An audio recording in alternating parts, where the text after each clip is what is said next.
Bom dia, queridos seguidores do canal Cartório Gustavo Faria Pereira.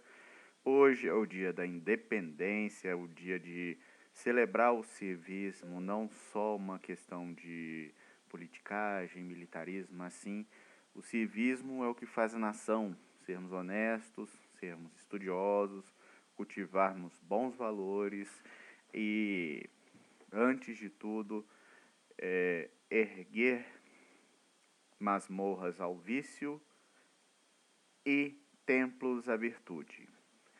Passado isso, eu desde já peço desculpas por estar com esse óculos escuro, pois estou com um pequeno problema nos olhos, mas mesmo assim temos que ser resilientes. A gente tem que sempre arranjar um meio, não uma desculpa. O ter sol não pode ser uma desculpa para eu não fazer mais um vídeo para os meus queridos seguidores. E hoje eu vou falar um tema muito caro em relação ao registro de imóveis, qual seja a publicidade. E não é apenas a questão da publicidade, que todos os atos em si do registro de imóveis devem ser públicos. Eu vou especificar os marcos legais, não só da Lei 6.015, mas principalmente o Código de Normas do Estado de Goiás. E lembrando uma questão muito importante atual, a Lei Geral de Proteção de Dados, que protege a privacidade dos dados sensíveis.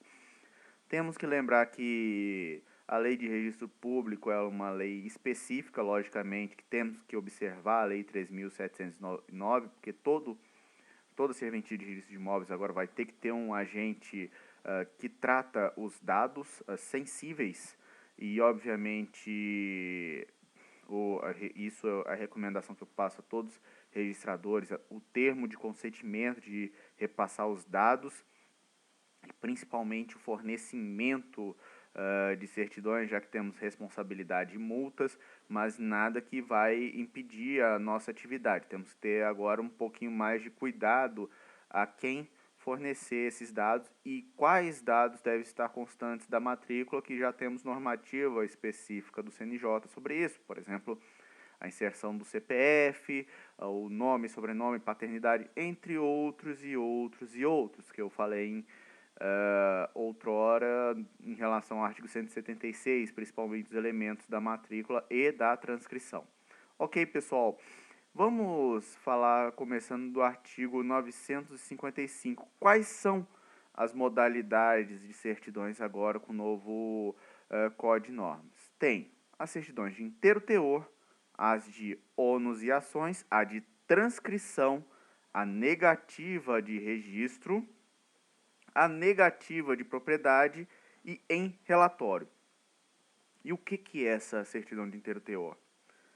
Ela tem, qual que é o sinônimo dela? É a certidão de matrícula. Ela vai ser fornecida quando o interessado ele requerer a cópia reprográfica ou digital da matrícula do imóvel arquivado na serventia, certo? E, por sua vez, todo mundo pede para fazer uma escritura uma certidão de ônus e ações. Afinal, o que é uma certidão de ônus e ações? Isso aí para os corretores de imóveis que me seguem, que estão ouvindo e até para os advogados também. Será requerida pelo interessado para testar a existência ou inexistência de algum impedimento ou ação judicial registrado ou averbado no assento referente ao imóvel. Ok? Uma coisa é a certidão de inteiro teor e a outra coisa é a certidão de ônus e ações. Ok, pessoal? Lembrando também do artigo 54 da Lei 13.097. Ok, pessoal? Não fiquem... Passado em relação à Lei 13.097, que fala, e dê uma olhada no artigo 54, que versa sobre a concentração dos atos da matrícula, não significa que você vai botar todo, como se diz, a matrícula não é um depósito de lixo. Você tem que ser bem seletivo e até a questão de respeito à Lei Geral de Proteção dos Dados. E até reitero aos registradores que, quando forem fazer uma averbação dessa monta, usem o termo de consentimento para ficar em conforme com a Lei 13.709, ok? Passado essa situação da certidão de ônus e ações, também tem o quê? Lembrando que, qual que é o prazo delas? Todo mundo fala, de acordo com a lei número 7.433, é o prazo de 30 dias. Isso é um mito, pessoal. Tem o prazo legal de 30 dias, mas o que tem que lembrar o quê? A certidão está conforme o registro até aquela data que foi emitida a certidão. Se, por exemplo, foi registrado no dia seguinte uma compra e venda, tem validade aquela certidão? Não está mais dizendo, não tem mais, não está mais em consonância com o registro. Isso é meio que óbvio, mas a gente fica com aquele mito, é 30 dias, é 30 dias. Não. Tem uma validade, 30 dias, uma validade legal para os procedimentos, e principalmente há um sistema de postergar essas certidões enquanto tiver o procedimento, por exemplo, de registro de loteamento ou do registro da REOB. Você não precisa reemitir uma certidão, ou a questão das incorporações, você não vai precisar. Por favor, pessoal, o registrador que pede de novo, ele está cometendo uma ilegalidade, ok, pessoal? E elas servem para quê? Elas utilizam a certidão de inteiro teor e a certidão de ônus e ações. Elas são apresentadas para instrumentalização de ato relativo ao imóvel, ok? Seja por escritura pública ou por instrumento particular, nos casos permitidos em lei. Não é só aquela exceção do artigo 108 do Código Civil. Ok, pessoal? E esse prazo de validade, qual é o termo a qual? É no momento da instrumentalização do ato relativo ao imóvel, e não do protocolo, ok? Que fique bem consignado, ok, pessoal? Lembrando, se for instrumentalizado, se for registrado algum ônus ou ação, vai ser necessária ciência desta ou daquela pelo interessado, ok? E é vedada a exigência de apresentação de novas certidões pelo oficial nesse caso, ok? E aquela famosa certidão quinzenária, vintenária, cinquentenária, centenária, que eu já peguei certidões centenárias aqui na Serventia de Silvânia.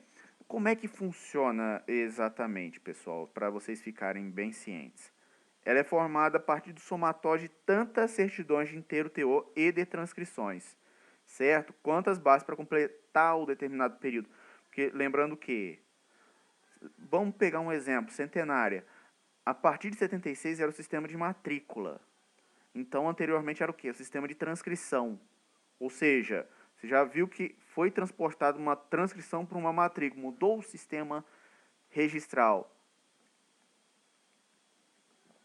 Você acompanha o desenvolvimento da propriedade, certo? E lembrando, e no caso da certidão de transcrição, ela vai ser expedida a pedido do interessado para aqueles imóveis inscritos sobre o sistema anterior à Lei 6.015, que não foram objeto de abertura de matrícula. Eu até falo que elas são as mais problemáticas na minha serventia, porque você imagina aquelas transcrições redigidas à mão, que você muitas vezes pega o digitalizado dela, ou o próprio livro, para analisar a transcrição. Isso já complica muito a nossa vida. Esse sistema de transcrição é um gargalo dentro do nosso sistema um sistema de produção eficiente, um sistema toyotizado. Ele acaba sendo um constraint, ou um gargalo, certo? E a certidão negativa de registro? Lembrando que ela é requerida pelo interessado para testar a inexistência de registro referente a uma determinada unidade imobiliária, principalmente na hipótese de parcelamento irregular ou clandestino de solo, e também no caso que o imóvel pertencer a outra circunscrição. E outra hipótese também, até para instruir um pedido de uso capião com base no provimento número 65. É o que se chama de terras adéspotas. Aliás, eu vou matar um mito para vocês, pessoal. Terras adéspotas não pertencem ao Estado. Não significa por si só que são terras devolutas, entendeu? A gente aprendeu esse mito na faculdade e é uma das lendas urbanas. Não necessariamente uma terra déspota pertence ao poder público. Fiquem atentos. E foi mais uma falha também do poder público não ter registrado suas propriedades, mesmo sendo beneficiário de isenções, tanto as isenções no âmbito da União quanto dos estados, foi uma falha. E isso deu um grande transtorno no registro de imóveis. Como se diz, foi uma falha de publicidade, ok, pessoal? E a certidão negativa de propriedade? Ela vai ser solicitada pelo interessado para testar a inexistência de imóvel em nome de uma pessoa física ou jurídica, certo? Lembrando, quando é que vai ser emitida essa certidão negativa? Quando essas buscas não identificarem bens em nome do requerente. Muitas das vezes ela é utilizada para aqueles financiamentos, quando a pessoa não tem um imóvel, ou quando ela que vai ser beneficiária de um programa de doação, um programa social, ou uma REURB S. Ok, pessoal? Muitas vezes a prática exige que seja essa certidão negativa de propriedade. Ok, pessoal? E se for positiva essas buscas, vai ser expedida a certidão de inteiro teor da matrícula ou da transcrição. E a certidão em relatório ou quesitos?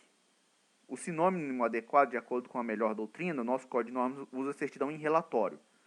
Mas a doutrina melhor fala o quê? A certidão por quesitos.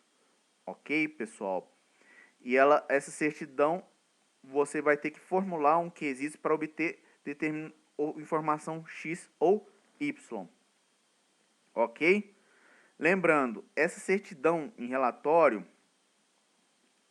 e a gente vai fazer uma adequada interpretação do artigo 963, parágrafo 1º, porque o 963, parágrafo 1º diz o quê? A certidão em relatório será fornecida quando não for possível a emissão de certidão de inteiro teor ou de transcrição, como acontece com as unidades imobiliárias de loteamentos ou de corporações que não possuam matrículas individualizadas. Lembrando, a certidão, mesmo que tenha a matrícula, mesmo se for possível a certidão de inteiro teor, é possível a certidão por quesitos, tá certo, pessoal? Vamos ter a melhor interpretação nesse caso, ok, pessoal? Que também nesse caso, para ela é obtida diretamente dos documentos arquivados no acervo, como se diz, a certidão é uma forma de comunicação entre o usuário e a serventia, ok? Lembrando que cada quesito constitui uma informação específica solicitada pelo interessado e vai ser cobrada de acordo com a tabela pertinente ao registro, ok? Que está disponível nos sites dos tribunais de justiça, especificamente no caso, o Tribunal de Justiça do Estado de Goiás. Ok, pessoal? Lembrando que também nesse pedido de certidão em relatório vai ser também possível fornecimento de cópia reprográfica ou de mídia digital de documento arquivado ou apresentado à serventia. Não tem essa previsão na parte de registro civil, mas se aplica por analogia. A parte de registro de imóveis, felizmente ou infelizmente, depende do ponto de vista, ela é mais completa que o registro civil. E muitas vezes vai ser aplicada a parte do registro de imóveis no registro civil, pessoal. Fique bem... E é importante falar isso. Mas lembrando que esses documentos, mesmo na fase de registro, elas podem instruir os processos de reconhecimento extrajudicial de usucapião ou talvez de algum título contraditório para instruir um processo de anulação de título com base no artigo 214 da Lei de Registro Público, ok? E no caso da certidão emitida em formato digital? Ela não é uma modalidade, é um formato. Ela é válida, desde que assinada pelo oficial, substituto ou escrevente autorizado um certificado digital que atenda os requisitos da ICP. Ok, pessoal? Então, para quem tem serventia, determine aos seus suboficiais ou agora escreventes autorizados, a terem uma chave própria, ok, pessoal? E a busca. O que é a busca? A busca é uma pesquisa a ser realizada junto ao acervo da serventia. Ou seja, evite, e tem, que eu enfrento é muito advogado, eu quero ver os arquivos com base na Lei 8.906. Há disposição específica. É proibido a parte, ao advogado e qualquer outro interessado proceder à busca ou pesquisa diretamente aos dedos. Por quê? Quem é o depositário das informações? Quem é o depositário do acervo? O registrador. Então, vocês têm que ter muito cuidado em relação a isso, ok? Até porque para retirar da serventia você tem que ter uma autorização judicial, ok, pessoal? Não insistam, ok? E a informação verbal, ela vai ser fornecida quando o usuário dispensar a emissão de certidão, sendo conteúdo restrito ao domínio ou matrícula do imóvel, ok? Ok, pessoal. Lembrando que o oficial ele não pode, ele deve lavrar a certidão a respeito das informações relacionadas a qualquer imóvel circunscrito, certo? E obrigatório o selo eletrônico. Ele não pode deixar de lavrar alguma certidão, certo? Lembrando que esse pedido de certidão ele vai ter um sistema de protocolo e controle semelhante ao previsto, não é o mesmo. Semelhante, certo? Praticamente todas as serventias têm um sistema informatizado e vai ter uma solicitação. Lembrando, mesmo tendo a lei 13.709, qualquer pessoa ela pode requerer certidão de imóvel, sem necessidade de informar o motivo ou interesse do pedido. Por isso que é bom um protocolo para ver que a pessoa solicitou esses dados e o artigo 970 respalda o registrador. E qual que é o prazo? 5 dias úteis a contar do protocolo do pedido e, quando fornecido em papel, deve manter escrita que permita a sua reprodução por fotocópia ou processo semelhante, ok? Isso me preocupa muito, principalmente em relação à questão da falsificação, mas já que o código de normas determina isso, quem sou eu para bater de frente? Mas fica a crítica. A certidão mencionará, além da descrição detalhada do imóvel, a data que foi lavrado o assento, o livro do registro ou documento arquivado na serventia. Ok, pessoal?